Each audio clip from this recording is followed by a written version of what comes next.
We've got our glass care recommendations. I like to use a simple glass cleaner and a dry towel. Terry cloth, microfiber will work.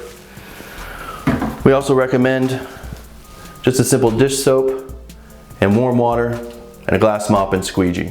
Some regions of the country may have hard water. In that case, you'd want to substitute 1 part vinegar, 5 parts water. A couple of points we want to check out here when maintaining this door. We've got our stoppers up here that our rollers touch on occasion.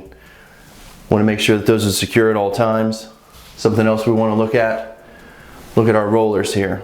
Make sure that those are tight to the glass, as well as the fixed panel mounts. Got our optional bulb seal here on the end. You just want to check that periodically, make sure it's not come loose, make sure it's still nice and secure on the glass. Here's our roller. To install the roller, we want to remove the roller cap. This is going to go through your glass.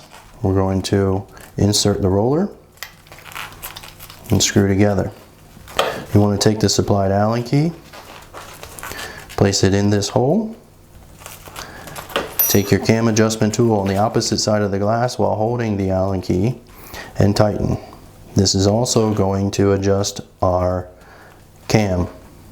There is an adjustable cam in these for adjusting up and down on the roller. A few places you want to pay attention are your door stops here along the side, both sides. Also have our floor guide at the bottom. If you have issues outside of the bumpers deteriorating due to age or use, if you have issues with the glass rolling, you may want to take a look at the roller carriage. You're going to have to remove the glass to do this, but you want to make sure that your rollers are tight to the carriage. Make sure your carriage is tight to the glass. Those are really the only moving points on this door.